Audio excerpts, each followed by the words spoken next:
السلام علیکم ورحمۃ اللہ وبرکاتہ۔ ناظرین، آج ہم موجود ہیں ادارہ رہبر جوانان اسلام میں، اور ہمارے ساتھ موجود ہیں ایڈیٹر جناب عدیل عابد صاحب۔ ہم ان سے ملک کے موجودہ حالات کے بارے میں کچھ سوالات کرنا چاہتے ہیں۔ السلام علیکم ایڈیٹر صاحب۔ وعلیکم السلام ورحمۃ اللہ وبرکاتہ۔ ایڈیٹر صاحب کیا حال ہیں جی؟ الحمدللہ طبیعت سے ٹھیک ہے جی؟ جی الحمدللہ۔ جی، آپ ملک پاکستان کے جو موجودہ حالات ہیں، کرونا وائرس ملک پاکستان میں دن بدن بڑھتا جا رہا ہے، اس کے بارے میں آپ ناظرین کو کیا پیغام دینا چاہتے ہیں؟ اور یعنی یونیورسٹی، کالج، مدارس بھی بند ہیں، یہ طلباء فارغ ہیں، ان کو آپ کیا پیغام جاری کرنا چاہتے ہیں؟ جی ان الحمدللہ نحمدہ ونستعینہ ونستغفرہ۔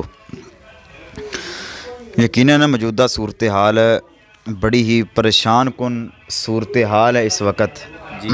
ہر آدمی پریشان ہے، جو یہ وائرس ہے دن بہ دن اپنے زوروں پر ہے، اور پاکستان کے اندر بھی یہ وائرس کافی تعداد کے اندر جانے لے چکا ہے جی، اور مریض بھی اس وقت کافی زیادہ تعداد کے اندر ہے۔ ایسی صورتحال کے اندر مدارس، یونیورسٹیاں اور دیگر سارے تعلیمی ادارے بند۔ یقیناً ایک بہت بڑا نقصان ہے بچوں کے لیے بھی، اور کاروبار بھی لوگوں کے تقریباً بند ہیں۔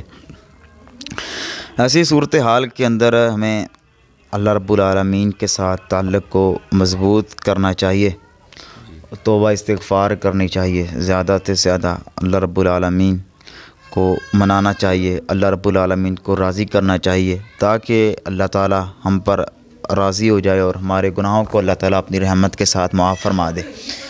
تو یقیناً یہ جو صورتحال بن چکی ہے، ایسی صورتحال شاید اس سے پہلے نہیں بنی تھی، کسی جگہ پر بھی نہیں بنی تھی۔ وائرس پہلے بھی پاکستان کے اندر آئے ہیں، پوری دنیا کے اندر آئے ہیں، بیماری آئی ہیں، کہ یہ جو موجودہ صورتحال کے اندر بیماری آئی ہے، یقیناً یہ بہت بڑی بیماری ہے اور بہت بڑی صورتحال ہے۔ اس سے پہلے بھی کافی تعداد کے اندر عذابات آئے ہیں، بیماریاں آئی ہیں، لیکن یہ جو موجودہ صورتحال ہے اس کے اندر جانی نقصان بھی ہوا ہے، مالی نقصان بھی ہوا ہے، دینی نقصان بھی ہوا ہے۔ دینی نقصان کا آپ اندازہ کر لیں کہ 2-1.5 ماہ ہو گیا ہیں عمرہ بند ہے، اور حج بھی اگر 10% اس کے چاند سے ہونے کے، تو پہلے جیسی شان و شوکت کے ساتھ نہیں شاید ہوگا۔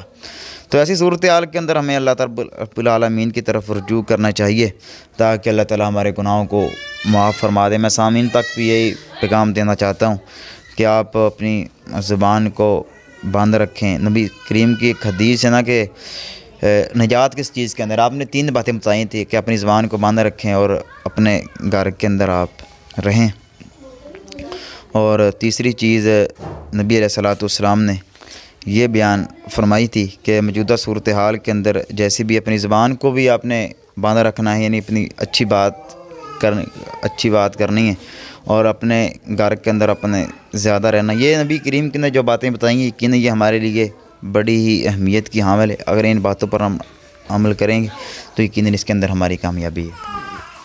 موجودہ صورتحال میں طلباء فارغ ہیں، مدارس، یونیورسٹیاں، کالج بند ہیں، آپ طلباء تک کیا پیغام دینا چاہتے ہیں؟ ان کو فارغ وقت میں کیا کرنا چاہیے؟ ان حالات میں کیا سیکھنا چاہیے؟ گھر میں رہتے ہیں، فارغ ہیں، کیا سیکھنا چاہیے؟ جی موجودہ صورتحال کے اندر یقیناً طالب علم فارغ ہیں تو اپنے گھر کے اندر رہ کر وہ تعلیم حاصل کریں، جتنی بھی کتابیں ان کے پاس ہیں ان سے فائدہ اٹھائیں، مطالعہ کریں، تاکہ ان کی تعلیم کا نقصان نہ ہو۔ جو بھی نقصان ہونا تو ہو چکا ہے، لیکن ہر طالب علم اپنی جگہ پر رہ کر، اپنے دائرے کے اندر رہ کر زیادہ سے زیادہ تعلیمی صلاحیتوں پر عبور حاصل کریں، تاکہ وہ مطالعہ اپنے جاری رکھے۔ جی، جزاکم اللہ، بارک اللہ ڈاکٹر صاحب۔ اللہ رب العالمین آپ کو صحت والی، عافیت والی، ایمان والی لمبی زندگی عطا فرمائے۔ ٹھیک ہے، السلام علیکم۔